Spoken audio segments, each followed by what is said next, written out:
بسم اللہ الرحمن الرحیم۔ السلام علیکم ناظرین، نبی کریم صلی اللہ علیہ وسلم پر جادو کرانے والی عورت کون تھی؟ اس نے نبی کریم صلی اللہ علیہ وآلہ وسلم پر جادو کیوں کروایا تھا اور اس کو کیا سزا دی گئی؟ مکمل کہانی آج کی ویڈیو میں آپ کو بتائیں گے۔ اس عورت کے علاوہ آپ صلی اللہ علیہ وآلہ وسلم پر کس نے جادو کروایا تھا اور آپ صلی اللہ علیہ وآلہ وسلم کو زہر کس عورت نے دی تھی، یہ بھی آپ کو بتائیں گے۔ اس کے ساتھ ساتھ آپ کو بتائیں گے کہ نبی کریم صلی اللہ علیہ وآلہ وسلم سے پہلے دنیا اور خاص طور پر عرب کے کیا حالات تھے، دنیا میں کس قدر تعصب، جہالت اور بے دینی تھی، نبی کریم صلی اللہ علیہ وسلم سے پہلے لوگوں میں کون کون سے کبھی گناہ پائے جاتے تھے، مختلف تہذیبوں کی حالت اس وقت کیا تھی، ان میں کیا روایت موجود تھیں اور وہ کن مذاہب کے پیروکار تھے، یہ بھی آپ کو بتائیں گے۔ ناظرین، تاریخی روایت بتاتے ہیں کہ بعثت محمدی صلی اللہ علیہ وسلم سے قبل دنیا میں تصورات تہذیب اور آداب معاشرت مکمل طور پر مسخ ہو چکے تھے۔ ہر طرف ظلم و ستم، جبر و تشدد اور وحشت و بربریت نے ڈیرے ڈال رکھے تھے۔ کفر، الحاد اور ظلم و جہالت کی تاریکی نے عالم انسانیت کو چاروں طرف سے گھیر رکھا تھا۔ عرب کی حالت دنیا کے دوسرے خطوں سے زیادہ دگرگوں تھی۔ جاہلیت اور نفس پرستی کی وجہ سے ان کی اخلاقی حالت نہایت ناگفتہ بے تھی۔ شراب نوشی، عورتوں کا عریاں رقص، لڑکیوں کو زندہ دفن کر دینا، لاتعداد بیویاں رکھنا اور والد کے مرنے کے بعد دیگر چیزوں کے ساتھ ساتھ اپنی ماؤں کو بھی آپس میں بانٹ لینا اور بیویاں بنا کر رکھنا یا فروخت کر دینا عام تھا۔ بعض قبیلوں کا پیشہ ہی چوری، لوٹ مار اور قتل و غارت گری تھا۔ جو عورت بیوہ ہو جاتی اسے 1 سال کی عدت گزارنا پڑتی، اسے نہایت منحوس سمجھا جاتا۔ 1 سال تک اسے غسل اور منہ ہاتھ دھونے کے لیے پانی تک نہ دیا جاتا اور نہ پہننے کے لیے لباس فراہم کیا جاتا۔ جیسا کہ حدیث پاک میں آتا ہے کہ جب کسی عورت کا خامند مر جاتا تو ایک کوٹھڑی میں داخل ہو جاتی، خراب کپڑے پہن لیتی اور خوشبو کو ہاتھ تک نہ لگاتی، یہاں تک کہ سال گزر جاتا۔ بے حیائی اس حد تک عام ہو چکی تھی کہ حج کے موقع پر ہزاروں لوگ جمع ہوتے، لیکن قریش کے سوا سب مرد اور عورتیں برہنہ حالت میں طواف کرتی۔ حشرات الارض یعنی چھپکلی، بچھو، چچوندر، چوہے اور سانپ تک کھا جاتے۔ یتیموں کا مال کھانا اور غریبوں کو ستانا عام تھا۔ معاشی زندگی میں سود کا نظام رائج تھا۔ عورتوں اور بچوں تک کو گروی رکھ دیا جاتا، لوگ بچیوں کو زندہ درگور کر دیتے تھے۔ ناظرین، تمام نقائص و عیوب کے باوجود اہل عرب میں کچھ ایسی خصوصیات بھی تھیں جو آج کے مہذب اور ترقی یافتہ دور میں بھی ہمیں نظر نہیں آتی۔ مثلا نفاع عہد حجاز کا شعار تھا۔ عرب نہ کسی کا محکوم تھا اور نہ ہوا سے ملک گیری رکھتا۔ شروع سے لے کر اس وقت تک کسی غیر نے ان پر حکومت نہیں کی تھی۔ اہل عرب کی مہمان نوازی اپنے اور بیگانوں سب کے لیے عام تھی، لیکن سب خوبیوں کو ان کی بد کرداری، ظلم و عیاشی نے اپنے ناپاک دامن میں چھپا رکھا تھا، کیونکہ بے شمار برائیوں میں چند خوبیاں دب کر رہ جاتی ہیں۔ مزید یہ کہ ان کے نزدیک اچھائی اور برائی میں کوئی فرق نہیں تھا، وہ ہر کام عادتاً کرتے تھے۔ یہی کیفیت ان کی مذہبی دنیا میں تھی۔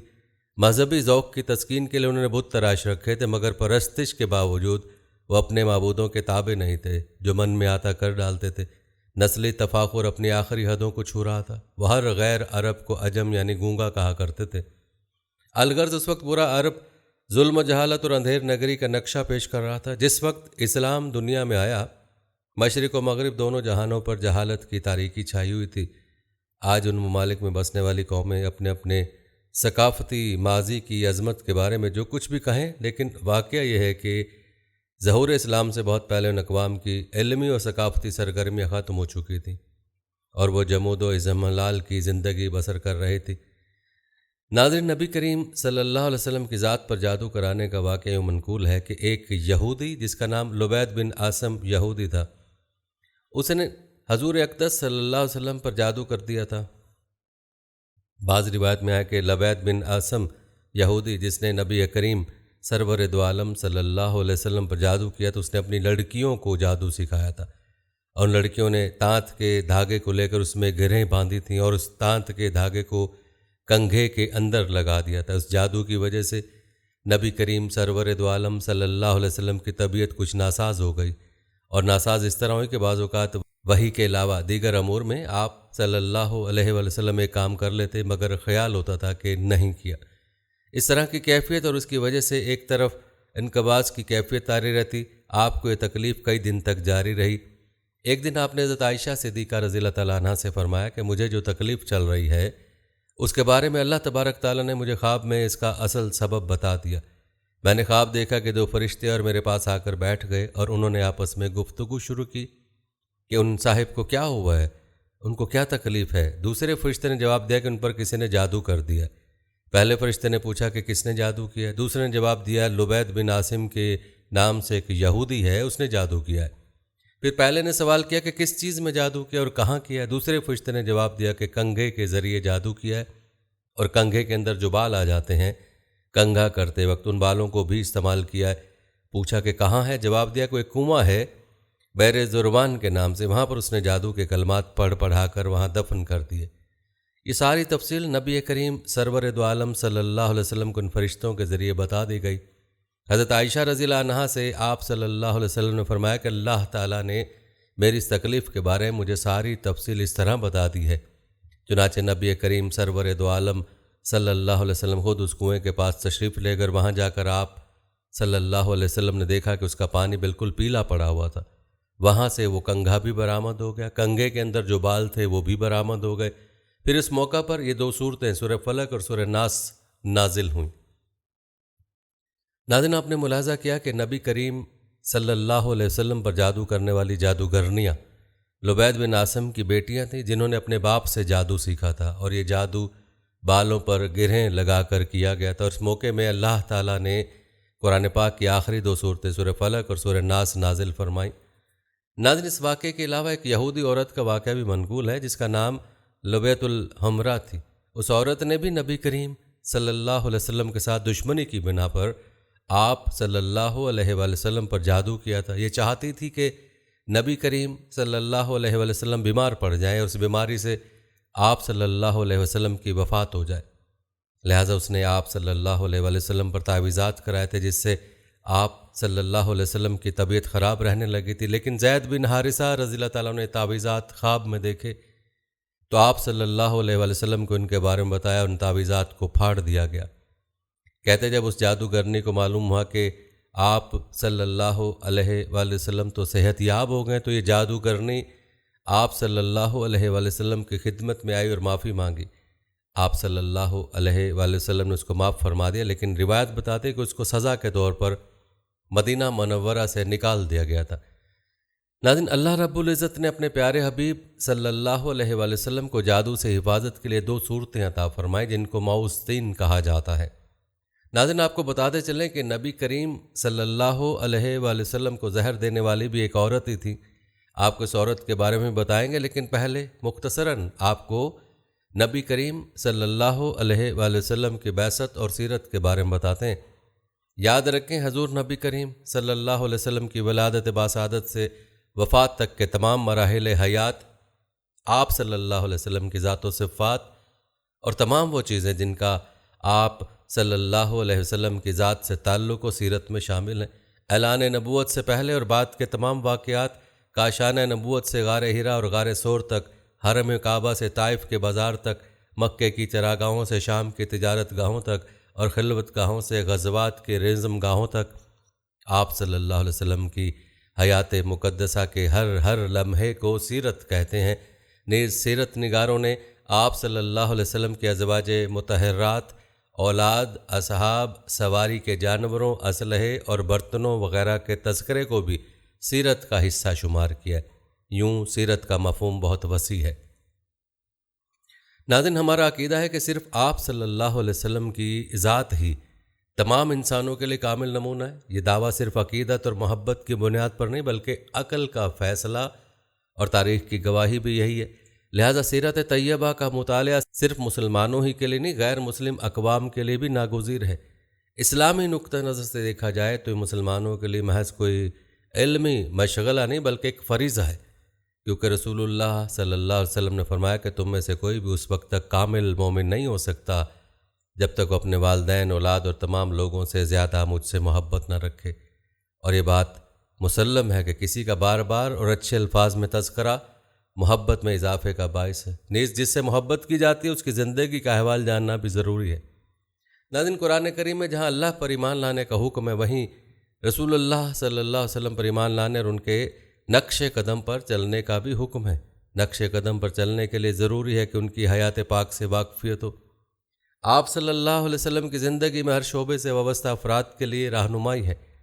یاد رہے کہ آپ صلی اللہ علیہ وسلم داعی تھے اور مربی بھی، قاضی تھے اور زاہد بھی، سیاستدان تھے اور حکمران بھی، سپاہی تھے اور رہنما بھی، باپ اور شوہر تھے۔ لہٰذا اگر آپ داعی ہیں تو سیرت نبوی صلی اللہ علیہ وسلم کے مطالعے سے دعوت کے کئی اسلوب ملیں گے۔ معلوم ہوگا کہ کلمہ توحید کی سربلندی کی خاطر تکالیف اور آزمائش کے موقع پر ایک داعی کا صحیح کردار کیا ہونا چاہیے۔ اگر آپ خاندان، قبیلے یا فوج کی قیادت کر رہے ہیں یا زمام حکومت سنبھالے ہوئے ہیں تو مطالعہ سیرت سے ایک مضبوط نظام اور مستحکم اسلوب ملے گا۔ ناظرین، مطالعہ سیرت سے زاہدوں کو زہد کا مفہوم، تاجروں کو تجارت کے مقاصد و اصول، آزمائش میں مبتلا لوگوں کو صبر و ثبات کے اعلیٰ درجات کا علم حاصل ہوتا ہے۔ گویا مسلمان کسی بھی شعبے سے وابستہ ہو، اس کے لیے رسول اللہ صلی اللہ علیہ وسلم کی زندگی میں رہنمائی ہے۔ جب ہر طرف ظلم کی گھٹا ٹوپ بادل چھائے ہوئے تھے، انسانیت کا ٹمٹماتا چراغ بجھنے کو تھا، تو رحمت دو عالم صلی اللہ علیہ وسلم کی بعثت ہوئی۔ پھر انسانی تاریخ نے عروج کی منازل طے کرنا شروع کر دیں۔ رسول اللہ صلی اللہ علیہ وسلم نے اپنی عمر کے 15ویں سال ہی امن کے ایک معاہدے میں شرکت کی۔ امیر، غریب، سردار اور غلام کے لیے ایک ہی قانون وضع کیا۔ رفائی خدمات میں پیش رہے، ایک مکمل معاشی نظام پیش کیا جس کے مطابق تجارت کر کے مسلمانوں نے زمام تجارت اس پہ عرصے سے یہودی قابض سے اپنے ہاتھ میں لے لی۔ مختصر یہ کہ رسول اللہ صلی اللہ علیہ وسلم کی ان کوششوں کے نتیجے میں جزیرۃ العرب، جو گویا ایک میدان جنگ تھا، امن کا گہوارہ بن گیا۔ جہاں بھائی بھائی کا دشمن تھا، وہاں پورا معاشرہ باہم شیر و شکر ہو گیا۔ معاشرے میں سب تبدیلیاں کیسے آئیں؟ ناظرین، یہ جاننے کے لیے بھی مطالعہ سیرت انتہائی ضروری ہے کہ اسی نہج پر محنت کر کے ایک مرتبہ پھر پرامن اور کامیاب معاشرہ تشکیل دے سکے، جس میں غریب اور نچلے طبقے کا استحصال نہ ہو، جہاں ظلم و بربریت کا نام و نشان نہ رہے۔ تاریخی واقعہ کا قبیلہ بنو زبید کا ایک شخص کچھ مال تجارت لے کر مکہ آیا۔ اس کی بیٹی بھی اس کے ساتھ تھی۔ اس تاجر سے اس کا سامان مکہ کے مشہور مالدار سردار آس بن وائل نے خرید لیا، لیکن اس نے سینہ زوری کرتے ہوئے اس تاجر کی بیٹی کو بھی اپنے قبضے میں لے لیا۔ وہ اجنبی شخص خانہ کعبہ میں آیا اور خانہ کعبہ کے غلاف پکڑ کر بلند آواز سے روتے پیٹتے ہوئے فریاد کرنے لگا، اے شہر مکہ کے شرفاء، تمہارے بااثر آدمی آس بن وائل نے مجھ سے زبردستی میری بیٹی چھین لی ہے۔ میں مسافر اور مظلوم ہوں، تمہاری خدمت میں درخواست گزار ہوں کہ میری داد رسی کرو اور میری بیٹی مجھے واپس دلاؤ۔ قریش کے کچھ نوجوانوں نے اس مظلوم کی آہ پکار سنی تو اللہ تعالیٰ نے ان کے دلوں میں یہ بات ڈال دی کہ مردانگی کا تقاضا ہے، اس مسافر کی داد رسی کی جائے۔ اللہ تعالیٰ نے اپنے گھر کے اندر ایک مظلوم کی داد رسی کو شرف قبولیت بخشتے ہوئے ان لوگوں کے دل خیر پر آمادہ کر دیے۔ طبقات ابن سعد، البدایہ والنہایہ اور دیگر اہم کتابوں میں بیان ہوا ہے کہ مظلوم کی پکار پر لبیک کہنے والے لوگ بنو ہاشم، بنو زہرہ اور بنو تیم بن مرہ سے تعلق رکھتے تھے۔ سب سے پہلے اس مظلوم کی پکار پر لبیک کہنے والے سعادت مند حضور صلی اللہ علیہ وسلم کے چچا زبیر بن عبد المطلب تھے۔ ابن سعد نے یہ بھی لکھا ہے کہ عبداللہ بن جدعان کے گھر جمع ہونے والے ان ارکان کے کھانے کا انتظام بھی زبیر بن عبد المطلب نے ہی کیا تھا۔ یہ کتنے لوگ تھے؟ گمان غالب یہ کہ لوگ درجن بھر کے لگ بھگ تھے، اور نبی اکرم صلی اللہ علیہ وسلم ان میں پیش تھے۔ یہ سب لوگ اس زبیدی شخص کو اپنے ساتھ لے کر آس بن وائل کے دروازے پر پہنچے، اسے باہر بلایا اور سب نے یک زبان ہو کر کہا کہ اس مظلوم پر تم نے کیا ظلم ڈھایا ہے؟ اس نے کہا، میں نے کوئی ظلم نہیں کیا، وہ لڑکی کنیز ہے، جب مال کا سودا کیا تھا تو یہ لڑکی بھی میں نے اس شخص سے خرید لی تھی، میں اس سے تمتع بھی کر چکا ہوں۔ آس بن وائل کا جواب سن کر وفد کے لوگوں نے زبیدی سے وضاحت مانگی تو اس نے کہا، خانہ کعبہ کی عظمت و تقدس کی قسم، میں نے اپنی لڑکی بیچی نہیں اور نہ ہی وہ کنیز ہے، وہ میری بیٹی ہے، اور اس شخص نے اپنی قوت کے بل بوتے پر زبردستی اسے اغوا کر کے اپنے گھر میں قید کر لیا ہے۔ اس پر وفد کے لوگوں نے سختی کے ساتھ آس بن وائل سے بات کی تو اس بدبخت نے اپنے جرم کا اعتراف کر لیا اور لڑکی اسے واپس دینا پڑی۔ ناظرین، ایک روایت یہ بھی ہے کہ ابھی تک آس بن وائل نے اس لڑکی سے تمتع نہیں کیا تھا۔ اس کے واپس کرنے کے بعد اس نے ارکان وفد سے کہا کہ میں کل صبح لڑکی واپس کروں گا، ایک رات مجھے اس کے ساتھ گزار لینے دو۔ وفد کے تمام غیرت مند ارکان نے سختی کے ساتھ اس ارادہ بد پر شرم دلائی اور کہا کہ ہرگز ممکن نہیں۔ چنانچہ اسے اپنے شیطانی ارادے پر عمل کا موقع نہ ملا۔ زبیدی کی بیٹی اسے واپس دلا دی گئی۔ اب اس نے اپنی بیٹی کو ساتھ لیا اور اپنے علاقے کی طرف روانہ ہو گیا۔ جاتے ہوئے وہ اور اس کی بیٹی ان تمام نوجوانوں کو دعائیں دے رہے تھے جنہوں نے ان کی داد رسی کی۔ مظلوم کی بد دعا بھی رب عرش تک بلا روک ٹوک پہنچتی ہے، اور اس کی دعا بھی۔ وہ قریشی نوجوان خوش نصیب تھے جنہوں نے مظلوم سے دعائیں لیں۔ روایت بتاتے ہیں کہ جب اس تنازع کا فیصلہ بحسن و خوبی ہو گیا تو وفد کے ارکان میں سے بعض نے مشورہ دیا کہ اس قسم کے واقعات وقتاً فوقتاً رونما ہوتے رہتے ہیں، کیا ہی اچھا ہو کہ ہم آپس میں حلف اٹھائیں کہ ہم ظالم کے مقابلے پر ہر مظلوم کی مدد کریں گے، خواہ وہ کوئی بھی ہو۔ چنانچہ سب لوگ عبداللہ بن جدعان کے گھر پر اکٹھے ہوئے اور اللہ کے نام پر سب نے حلف اٹھایا، ہم حلف اٹھاتے ہیں کہ غصب شدہ چیز مالک کو واپس دلائیں گے، آج کے بعد کسی پر ظلم کو برداشت نہیں کریں گے، ہر مظلوم کی داد رسی ہوگی اور ظالم کو اس کے ظلم کی سزا دی جائے گی۔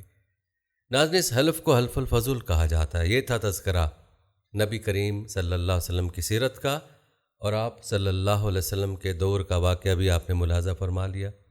اب ذکر کرتے ہیں نبی کریم صلی اللہ علیہ وسلم کو زہر دینے کے حوالے سے۔ روایت بتاتے کہ فتح خیبر کے بعد رسول اللہ صلی اللہ علیہ وسلم کچھ دنوں تک زرعی زمینوں اور باغوں کے انتظامات اور غنائم کی تقسیم کے کاموں میں مصروف رہے۔ ظاہر ہے ان کاموں کے لیے قیام وہیں ضروری تھا۔ اسی دوران ایک عورت نے جس کا نام زینب بنت الحارث تھا اور جو سلام بن مشکم کی بیوی تھی، اس نے رسول اللہ صلی اللہ علیہ وسلم کو زہر دے کر نعوذ باللہ ہلاک کرنے کی کوشش کی۔ اس نے پروگرام بنایا کہ رسول اللہ صلی اللہ علیہ وسلم کو بکری کا بھنا ہوا گوشت پیش کیا جائے اور اس میں زہر ملا دیا جائے۔ پہلے اس نے صحابہ سے معلوم کیا کہ آپ صلی اللہ علیہ وسلم کو بکری کا کون سا حصہ مرغوب ہے۔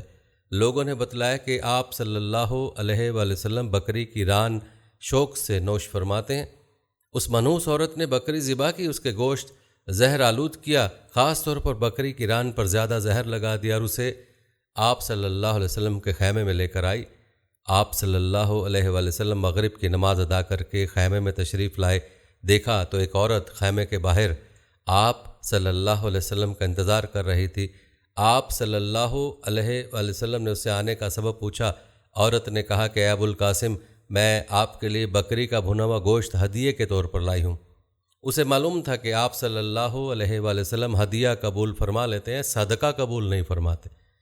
آپ صلی اللہ علیہ وسلم نے صحابہ سے فرمایا اس سے کھانا لے لو۔ اس کے بعد آپ نے صحابہ سے جو اس وقت وہاں موجود تھے کھانے کے لیے فرمایا۔ آپ صلی اللہ علیہ وسلم نے بکری کا بازو لے لیا اور اسے منہ میں رکھا۔ حضرت بشر بن ربا بن معور نے بھی گوشت کا ایک ٹکڑا منہ میں رکھ لیا۔ ابھی رسول اللہ صلی اللہ علیہ وسلم نے بازو منہ سے لگایا تھا کہ اس نے خبر دی کہ مجھے زہر آلود کیا گیا ہے۔ رسول اللہ صلی اللہ علیہ وسلم نے فوراً تھوک دیا، اگرچہ اس کا تھوڑا بہت اثر زبان پر رہ گیا۔ دوسری طرف حضرت بشر بن برا آپ صلی اللہ علیہ وسلم کے ادب اور لحاظ کے سبب کھانا نہ تھوک پائے، حالانکہ آپ صلی اللہ علیہ وسلم نے فرما دیا تھا کہ کوئی شخص یہ کھانا نہ کھائے، اس میں زہر ملا ہوا ہے۔ البتہ زینب بنت الحارث کو طلب کیا گیا۔ آپ صلی اللہ علیہ وسلم نے اس سے دریافت فرمایا کہ کیا اس کھانے میں تو نے زہر ملا دیا تھا؟ اس نے عرض کی جی میں نے ملایا تھا۔ آپ کو کیسے پتہ چلا؟ فرمایا مجھے اس ہڈی نے بتلا دیا تھا کہ میں زہر آلود ہوں۔ آپ صلی اللہ علیہ وسلم نے فرمایا تو نے ایسا کیوں کیا؟ اس نے کہا میرے باپ، چچا اور شوہر قتل ہو گئے، میری قوم بھی تباہ و برباد ہو گئی۔ میں نے سوچا اگر آپ نبی ہوئے تو یہ زہر آپ پر اثر نہیں کرے گا اور آپ بچ جائیں گے، اور اگر بادشاہ ہوں گے تو ہمیں آپ سے نجات مل جائے گی۔ روایت بتاتی ہیں کہ آپ صلی اللہ علیہ وآلہ وسلم نے اسے کچھ نہیں کہا، جانے دیا۔ صحابہ نے عرض بھی کیا کہ اس کو سزا ملنی چاہیے، مگر آپ صلی اللہ علیہ وسلم نے درگزر سے کام لیا۔ ناظرین، انبیاء کی یہی شان ہوتی ہے، اور ہمارے حضور صلی اللہ علیہ وسلم تو عفو درگزر میں سب سے بڑھ کر تھے۔ روایت بتاتے کہ جن صحابہ نے گوشت منہ میں رکھ کر تھوک دیا تھا ان پر زہر کا اثر کم تھا۔ آپ صلی اللہ علیہ وسلم نے ان سے فرمایا کہ سر میں پچھنے لگوا لیں، یعنی فاسد خون نکلوا دیں۔ صحابہ نے ایسا ہی کیا، البتہ حضرت بشر بن برا زہر کے اثر سے وفات پا گئے۔ ناظرین، آپ کو بتاتے چلیں کہ رسول اللہ صلی اللہ علیہ وسلم اس واقعے کے بعد 3 برس تک حیات رہے، لیکن اس زہر کا اثر محسوس فرماتے رہے، یہاں تک کہ مرض وفات میں اس کا اثر کچھ زیادہ ہی محسوس فرمایا۔ ایک روز حضرت عائشہ رضی اللہ تعالیٰ عنہ سے فرمایا اے عائشہ، میں نے خیبر میں جو کھانا کھا لیا میں اس کا اثر آج تک محسوس کر رہا ہوں۔ اسی لیے علماء فرماتے ہیں کہ حضور صلی اللہ علیہ وسلم نے شہادت پائی ہے، اگرچہ آپ صلی اللہ علیہ وآلہ وسلم کی وفات آپ صلی اللہ علیہ وسلم کے حجرہ مبارک میں ہوئی تھی۔ ناظرین، آپ کو بتاتے چلیں کہ اسلام کی آمد سے قبل دنیا میں بے شمار تہذیبیں عروج و زوال سے دوچار ہوئیں، لیکن آج چند ایک کے سوا سب اپنا تشخص کھو چکی ہیں۔ آئیے بعثت نبوی صلی اللہ علیہ وسلم سے قبل کی چند تہذیبوں کے بارے میں آپ کو بتاتے ہیں۔ سب سے پہلے بات کرتے ہیں سمیری تہذیب کی۔ روایت کے مطابق جنوبی عراق میں شمال کی طرف سے ایک نئی قوم کے لوگ آ کر آباد ہوئے۔ یہ لوگ اپنے ساتھ دھات کے استعمال کی ترقی یافتہ صنعت اور کمہار کے چاک کی ایجاد لے کر آئے تھے۔ 3000 قبل مسیح سے کچھ عرصہ قبل جنوبی عراق پر اس اجنبی قوم کا قبضہ ہو گیا، جو ایک متمدن قوم تھی، اور یوں سمیری تہذیب وجود میں آئی۔ ناظرین، اسلام سے قبل کی تہذیبوں میں ایک معروف تہذیب مصری تہذیب ہے۔ روایت بتاتے ہیں کہ اہل مصر بھی اس دور میں شاندار تہذیبی روایت کے حامل تھے۔ سمیری تہذیب مصری تہذیب سے قدیم تھی۔ اہل مصر ایک ترقی یافتہ قوم تھے۔ ان کا کلچر سمیری کلچر سے مختلف تھا اور انفرادیت کا حامل تھا۔ مصری قوم میں لیبیا، مغربی ایشیا، سامی، سوڈانی اور توبیائی لوگ بھی شامل تھے، اور یوں ایک مخلوط تہذیب وجود میں آئی جو ثقافتی اعتبار سے بھی توانا روایت کی حامل تھی۔ حکمران فرعون کہلاتے اور ملک کے سیاہ و سفید کے مالک ہوتے تھے۔ عوام سے بےگار لی جاتے اور ان کے خون کا آخری قطرہ تک نچوڑ لیا جاتا۔ عوام حکمرانوں کے لیے عالی شان عمارتیں تعمیر کرنے اور ان کی ہوس سے ملک گیری کے لیے اپنی جانیں تک قربان کر دیتے تھے۔ ناظرین، اس دور کی ایک اور معروف تہذیب ہتی تہذیب تھی۔ ہتی آریائی نسل سے تعلق رکھنے والے مختلف قبائل کو کہتے تھے۔ یہ لوگ 3000 قبل مسیح کے وسط تک اپنے اصل وطن بحیرہ کیسپین میں آباد تھے۔ یہ قبائل شام سے ہوتے ہوئے اناتولیا جا پہنچے۔ وہاں انہوں نے مقامی لوگوں سے ابتدائی اصول و ضوابط سیکھے اور پھر شاہراہ ترقی پر گامزن ہو کر 1600 قبل مسیح میں انہوں نے ایشیائے کوچک میں ایک منظم اور طاقتور حکومت قائم کی۔ روایت کے مطابق ہتی تہذیب سمیری اور مصری تہذیب کے وجود میں آئی، اس لیے ان دو بڑی تہذیبوں سے اس نے بھرپور استفادہ کیا۔ ناظرین، اب تذکرہ کرتے ہیں فونیکی تہذیب کا۔ روایت بتاتی کہ فونیکی دراصل سامی النسل لوگ تھے۔ ان کے آباء و اجداد 2800 قبل مسیح کے قریب خلیج فارس کے علاقے سے ساحل شام کے علاقے میں منتقل ہوئے۔ یہاں انہوں نے شہر آباد کیے جو مختلف دستکاریوں کے مراکز تھے۔ تجارت ان کا واحد ذریعہ معاش تھا۔ یہی تجارت ان کی منفرد تہذیب کی بنیاد بنی۔ انہوں نے لسانی اعتبار سے بھی کمال ترقی کی۔ ان کا کارنامہ یہ ہے کہ انہوں نے اپنی زبان کے تمام آوازوں کو 22 حروف تہجی میں لکھنے کا آغاز کیا۔ ان کا دوسرا کارنامہ یہ کہ انہوں نے اسپین کے ساحلوں تک رسائی حاصل کی اور رفتہ رفتہ وہاں اپنی نو آبادیاں قائم کر لیں۔ ناظرین، اس دور کی 5ویں بڑی تہذیب یونانی تہذیب تھی۔ روایت کے مطابق یونانی 1600 قبل مسیح تک ایک نیم وحشی ملک تھا۔ 2000 قبل مسیح آریہ نسل کے جو لوگ یونان میں آئے تھے وہ تہذیب سے اتنے ہی نابل تھے جتنے مقامی لوگ۔ البتہ 8ویں صدی کے وسط سے یونانی قوم میں بیداری کی لہر پیدا ہوئی اور ترقی کے آثار نظر آنے لگے۔ سابقہ 4 صدیوں کے دور کے یونانی لوگ مشترکہ تہذیب و تمدن کے بعض مخصوص اور منفرد خصوصیات قائم کرنے میں کامیاب ہو گئے تھے۔ شہری ریاست اگرچہ یونان سے قبل سمیری تہذیب میں مارز وجود میں آ چکی تھی، لیکن جتنا انہماک اور شوق یونانیوں نے ظاہر کیا اور شہری ریاستوں کے تصور کو اپنی تہذیب کا حصہ بنا لیا، اتنا جوش و خروش خود سمیری تہذیب میں بھی نہیں پایا جاتا تھا۔ آپ کو بتاتے چلیں کہ یونانی تہذیب و تمدن کے 2 بنیادی رجحان فلسفہ اور سائنس تھے جو بعد میں یورپی اقوام کی مادی ترقی کا باعث بنے۔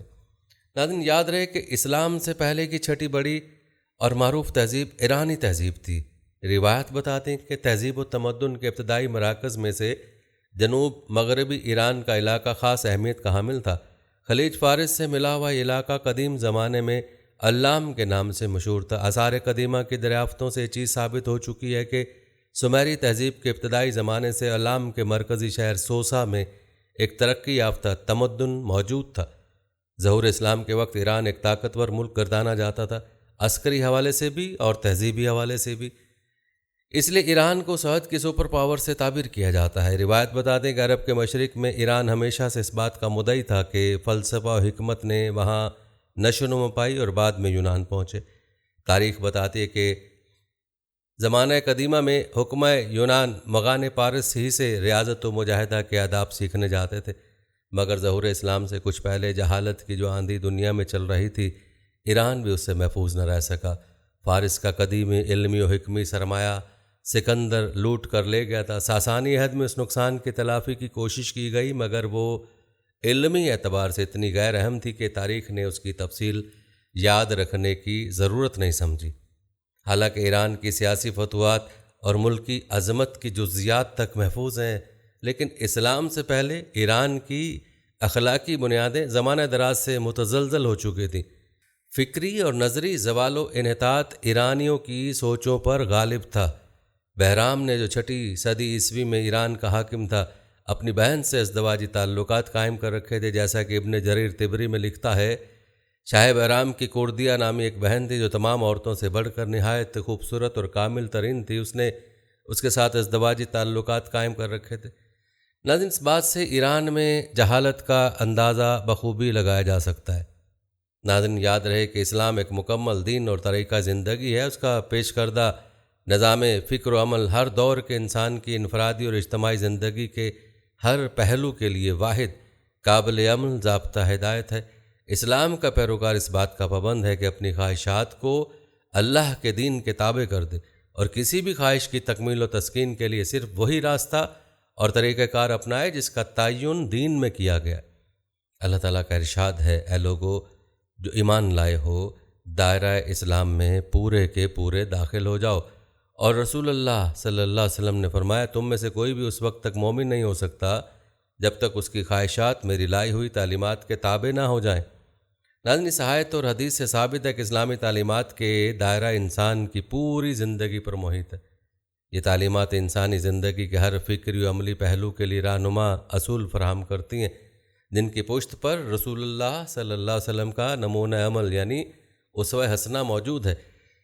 ناظرین، یاد رکھیں، اسلامی تعلیمات جس تہذیب و ثقافت یعنی طرز معاشرت کی آئینہ دار ہیں، اس کے ذیل میں صرف معاشرتی زندگی کے چند مخصوص پہلو ہی زیر بحث نہیں آتے، بلکہ اسلام تہذیب و تمدن یا ثقافت کا ایک مکمل اور جامع تصور پیش کرتا ہے، جس میں انسانی فکر و عمل کے ہر زاویے کی اصلاح و تہذیب کا بھرپور اہتمام پایا جاتا ہے۔ جہاں تک اس بات کا تعلق ہے کہ ثقافت سے صرف کسی قوم کی مخصوص سرگرمیاں اور فنون لطیفہ مراد لیے جاتے ہیں، تو اس کے پیچھے خاص سبب کار فرما ہے۔ اس کا اطلاق اسلامی ثقافت پر کرنا درست نہیں ہے۔ ناظرین، یہ ایک حقیقت ہے کہ اسلام نے ایسی تہذیب کی تخلیق کی ہے جو ہمہ گیر اور پوری حیات انسانی پر محیط ہے، اور اس میں مقصد زندگی کا ایک پورا فلسفہ پایا جاتا ہے۔ اسلامی تہذیب میں اقوام عالم کی تہذیبوں کی قیادت اور اصلاح کی بھرپور صلاحیت پائی جاتی ہے، اور کسی بھی قوم کی تہذیب میں پائی جانے والی کوئی بھی خوبی در حقیقت اسلامی تہذیب سے ماخوذ ہے۔ جیسا کہ ڈاکٹر بی کے نریان لکھتے ہیں، اسلام دنیا میں اس وقت ظہور پذیر ہوا جب قدیم تہذیبیں مثلاً بازنطینی، ایرانی اور ہندوستانی تہذیبیں خشک ہو چکی تھیں، اور ہر جگہ لوگ جابر طبقے اور ظالمانہ نظاموں سے نجات کے منتظر تھے، جو کہ قدیم تہذیبوں کی مشترک خصوصیت تھی۔ اسلام سے پہلے اگرچہ مختلف قومیں کارگاہ ہستی میں برسر اقتدار رہیں، جنہوں نے تہذیب و تمدن کو اپنا نصب العین قرار دیا، لیکن تہذیب کا وہ نظریہ اور اس کے حصول کا وہ طریقہ جو آج عام طور سے مسلم اور مقبول ہے، اسی دن دنیا کو نصیب ہوا جس دن قرآن کریم نے اس حقیقت کا درس دنیا کو دیا، اور قرون اولیٰ کے مسلمانوں نے اس ہدایت کو اپنا دستور العمل بنایا۔ ناظرین، آپ کو مزید بتاتے چلیں کہ اسلامی تہذیب و معاشرت کے حوالے سے شیخ الاسلام علامہ ابن تیمیہ نے اپنی مشہور تصنیف اقتضاء الصراط المستقیم میں بھرپور بحث کی ہے۔ انہوں نے اسلامی اور غیر اسلامی تہذیب و ثقافت کے درمیان فرق کی وضاحت دلائل کی روشنی میں کی ہے، اور اسلامی طرز زندگی کو جامع اور ہمہ گیر تہذیب ثابت کیا ہے۔ ایک جگہ فرماتے ہیں، دین کامل کے آنے کا مطلب ہی یہی ہے کہ اگلی یعنی پہلی شریعتیں اور تہذیبیں ناقص تھیں، یا بعد میں ان میں نقص پیدا ہو گیا، اس لیے کہ اگر وہ آخری سچائی ہوتی تو پھر نئے دین، نئی کتاب اور نئے رسول کے بھیجنے کی ضرورت ہی کیا تھی۔ اس سے معلوم ہوتا ہے کہ اسلام اس لیے آیا تھا کہ تہذیبوں کو سہارا دے، ان کے سالے نقوش کو ابھارے، مذاہب کی تجدید و اصلاح کرے، وقت کی مانگ اور زمانے کے تقاضے کو پورا کرے، تاریخ انسانیت کے خلا کو بھر دے اور فکر و نظر کی خلیج کو بانٹ دے۔ ناظرین، یاد رکھیں، یورپ کی جہالت اور تہذیب سے ناآشنائی ایک تاریخی ریکارڈ ہے، اور یہ بھی کہ یورپ کی تاریخ راہیں اسلامی علم و دانش اور تہذیب و تمدن کے چراغوں سے روشن ہوئیں۔ امجد حیات ملک لکھتے ہیں، یورپ کی صدیوں پرانی اخلاقی اور علمی و برانی کے دور میں اسلام نے ترقی کے ہر اول دستے کی قیادت کی۔ عیسائیت نے اپنے آپ کو قیصر روم کے تخت پر تو متمکن کر لیا، لیکن اقوام عالم کی ہدایت اور رہنمائی میں ناکام رہی۔ 4 صدی سے 12ویں صدی عیسوی تک یورپ پر چھائی ہوئی ظلمتوں کے پردے دبیز سے دبیزتر ہوتے چلے گئے۔ کلیسا نے وہ تمام راہیں جن سے علم، انسانیت اور تہذیب کا دور شروع ہو سکے مسدود کر دیں، لیکن پھر بھی وقت کے ساتھ اسلام کی بابرکت اثرات عیسائی دنیا میں پہنچ کر محسوس ہونے لگے۔ ناظرین، غیر جانبدار مغربی مورخین نے بھی اس حقیقت کا اعتراف کیا ہے اور اسے یورپ پر مسلمانوں کا احسان تسلیم کیا کہ اسلامی تہذیب و ثقافت نے اس دور کے غیر مہذب اقوام میں علمی بیداری اور تہذیبی انقلاب کی روح پھونکی ہے۔ عرب دنیا کی ایک مصنفہ نے لکھا ہے، 13ویں صدی عیسوی کے دوران جو لوگ یورپ کے ذہنی رہنما تھے انہوں نے مسلم تہذیب کی برتری کا اعتراف کیا۔ راجر بیکن کی نظر میں عیسائیوں کے مسلمانوں سے شکست کھانے کا سبب یہ ہے کہ عیسائی سامی زبان اور اطلاقی سائنس سے ناواقف تھے اور مسلمان ان میں بڑے ماہر تھے۔ مسیحیت کے بڑے بڑے اساتذہ پر مسلم تخیل کا رنگ بہت گہرا چڑھا ہوا تھا۔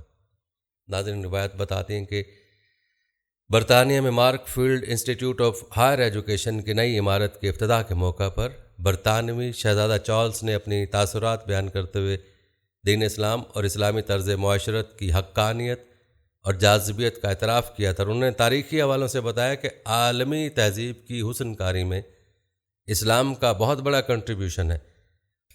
مسلمانوں نے انسانی فلاح کے ایسے کارہائے نمایاں انجام دیے کہ ہم ان کے احسانوں کا بدلہ نہیں چکا سکتے۔